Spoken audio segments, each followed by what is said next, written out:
Ah bonjour, j'espère que vous allez bien. Aujourd'hui, je vous propose un nouveau numéro d'Insider, c'est déjà le numéro 10. Nous verrons ensemble la poussée du Nasdaq avec une croissance sur un mois roulant de plus de 6%, Visa qui est dans le dur, ce qui peut se traduire pour nous en tant qu'investisseurs comme une opportunité d'achat ou un arbitrage, Apple qui va révolutionner l'industrie automobile, Activision qui est toujours dans la tourmente. Je vous présenterai aussi mon top de la semaine. Cette semaine, c'est Home Depot. Et bien évidemment, nous verrons ensemble les principales hausses de dividendes de la semaine. Restez avec moi, on se retrouve tout de suite après le jingle.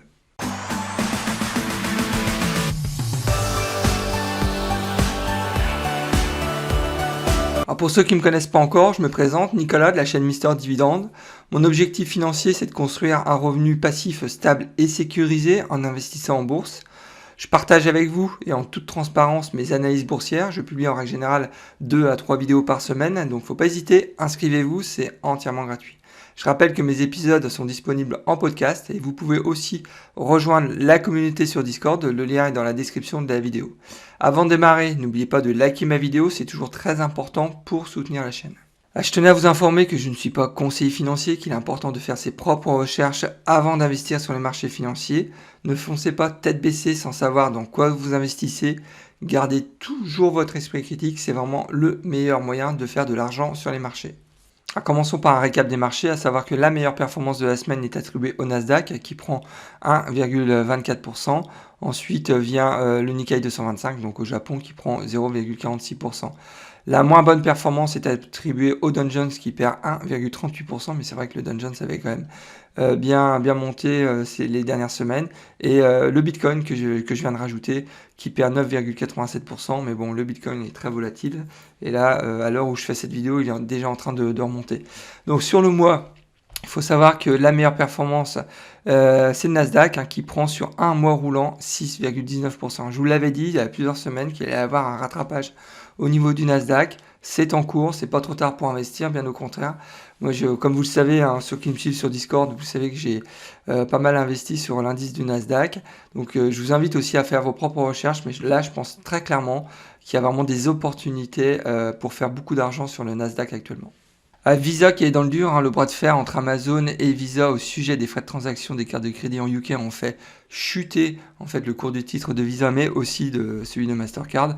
Alors, bien évidemment, moi je pense que cette baisse elle est exagérée, mais bon, on a l'habitude avec les marchés financiers.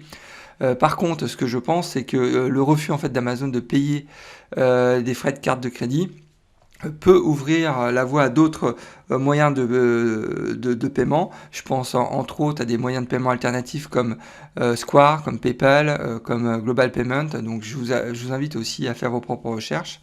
Mais là, il y a, je pense, une réflexion à engager. Et ce que je disais en introduction, c'est que quand on constate une baisse, ça fait maintenant 1 an en fait que le titre Mastercard et Visa sont en baisse. Et je pense que justement ça peut offrir soit une opportunité d'achat, soit une opportunité pour faire un arbitrage. Il faut savoir que j'ai investi sur Visa il y a un peu plus d'1 an et j'ai mis ce titre dans mon portefeuille de croissance. Je rappelle que sur 2022, je me suis fixé un objectif.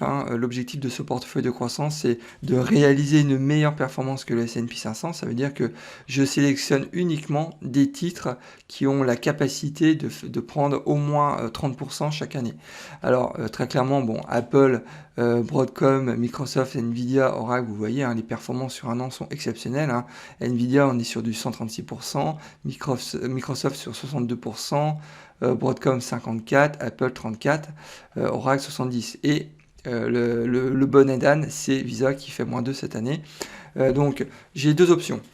C'est soit je me renforce sur Visa et je parie sur un fort rebond pour l'année prochaine, ou soit je fais un arbitrage, je me débarrasse de Visa pour investir sur un nouveau titre dont je pense le potentiel sera vraiment très important. Et je vous rappelle que moi, mon objectif, c'est de réaliser une meilleure performance que le S&P 500 pour 2022. Donc, quel que soit, c'est ce que je mets ici, quelle que soit la société, avec ou sans dividende, la priorité, c'est la croissance du portefeuille. Donc, ce que je vais très certainement décider, et j'en parlerai dans une prochaine vidéo, c'est de faire un arbitrage sur Visa. Je vais très certainement vendre Visa pour investir dans un nouveau titre que je considère ayant un potentiel plus important. Apple qui fait une avancée majeure pour la voiture autonome. Je rappelle que l'objectif d'Apple, c'est de créer un processeur pour une voiture autonome sans volant ni pédale. Alors, l'information qui a été révélée cette semaine, c'est qu'ils ont lancé en fait un processeur neuronaux capable de gérer la charge d'intelligence artificielle nécessaire à la conduite autonome. Alors, ça semble être une avancée technologique majeure selon les spécialistes. Alors, la prochaine étape, bien évidemment, c'est certainement de créer un partenariat pour la production de voitures autonomes. Alors, pour l'instant, on ne connaît pas encore ceux qui pourraient être intéressés par ce partenariat. J'ai entendu parler de Hyundai, mais bon, pour l'instant, rien n'est officiel. Mais bon, l'objectif clairement affiché d'Apple, hein, on le voit de toute façon dans les rapports annuels, c'est que Apple souhaite lancer en fait ce nouveau logiciel pour 2025. Hein. Donc ça, c'est une affaire qu'il faut suivre. Mais bon, je rappelle une nouvelle fois, hein, Apple, ce n'est pas uniquement une société qui fabrique des téléphones, hein. Apple, c'est vraiment beaucoup plus que ça. Le business model d'Apple est en train vraiment de muter vers du service, vers la voiture autonome, vers la santé. Donc c'est une société qui est tentaculaire. Hein.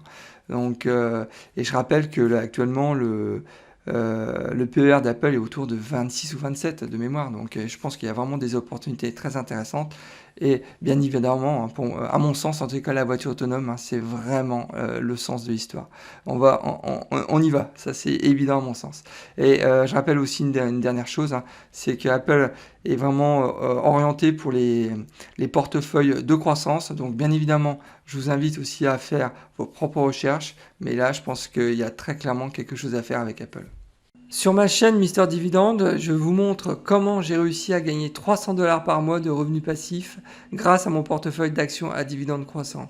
Alors n'attendez pas, abonnez-vous, c'est entièrement gratuit et bien évidemment si le contenu de la vidéo vous plaît, vous pouvez aussi liker la vidéo. Activision qui est toujours dans la tourmente, il y a eu un rapport accablant cette semaine qui a été publié par le Wall Street Journal sur de multiples actes d'harcèlement sexuel. La cerise sur le gâteau, c'est que le CEO Gothic aurait volontairement aussi caché certains signalements au conseil d'administration. Alors, le conseil d'administration, suite à cette information du Wall Street Journal, a soutenu en fait le CEO et il y a eu un second débrayage des salariés cette semaine, donc c'est assez rare quand même aux États-Unis.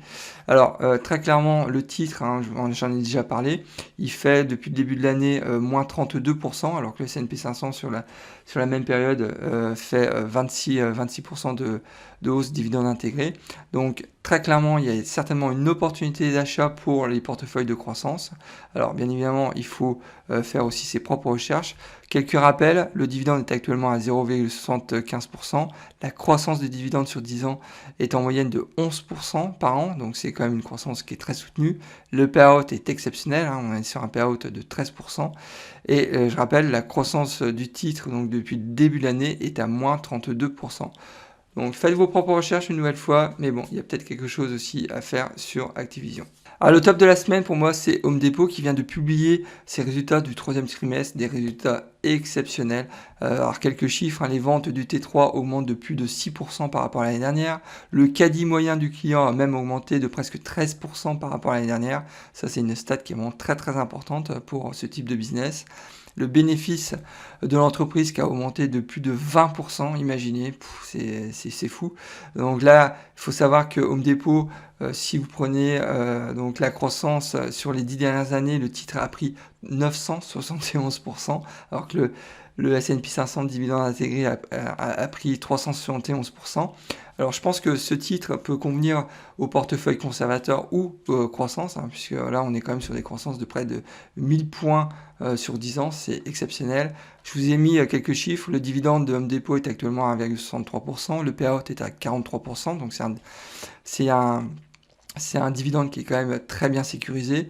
La croissance du titre, hein, sur un an a été de 50%. Vous voyez très bien que sur la dernière année, le titre a explosé. La croissance du titre sur 10 ans, je l'ai déjà dit, hein, on est donc sur une croissance de 971%. Donc faites vos propres recherches, mais pour ceux qui sont intéressés pour s'exposer dans le business de la consommation discrétionnaire, dans le secteur de la consommation discrétionnaire, je pense que Home Depot est un très très bon candidat. Passons maintenant aux principales hausses du dividende. Alors, cette semaine, Nike a annoncé une augmentation de son dividende de 11%. Realty Income a augmenté aussi son dividende de 4,2%. MT Bank qui a aussi augmenté son dividende de 9,1%, Aflac qui a augmenté aussi son dividende de 21% et Tyson qui a augmenté son dividende de 3,4%. Je rappelle que dès lors que je mets en rouge, ça veut dire que c'est déjà dans un de mes portefeuilles. Donc inutile de vous dire que cette semaine, j'ai été très gâté, en particulier avec Aflac, puisque ça m'a permis d'augmenter mon revenu passif de mémoire de 28 $. Alors, au programme de la semaine prochaine, je prévois une revue de la société McDonald's. Ensuite, je partagerai avec vous une vidéo sur mon arbitrage. J'en ai parlé aujourd'hui dans cette vidéo. Donc, un arbitrage sur mon portefeuille de croissance. Une troisième vidéo qui sortira en fin de semaine sur une revue de portefeuille de Warren Buffett. Donc, je vous en dis pas plus pour l'instant, mais je pense que ça va vous intéresser. Et bien évidemment, le week-end prochain, je sortirai un nouveau numéro d'Insider, le numéro 11. Alors nous arrivons déjà à la fin de cet épisode, alors j'espère que le contenu vous a plu. Dans ce cas-là, n'oubliez pas de liker ma vidéo, c'est vraiment important pour soutenir la chaîne et aussi m'encourager à continuer ce type de contenu. Si vous n'êtes pas encore inscrit à ma chaîne, faut pas hésiter, inscrivez-vous, c'est entièrement gratuit. Et bien écoutez, je vous souhaite plein de bonnes choses et je vous dis au prochain épisode et surtout, bon trade, au revoir.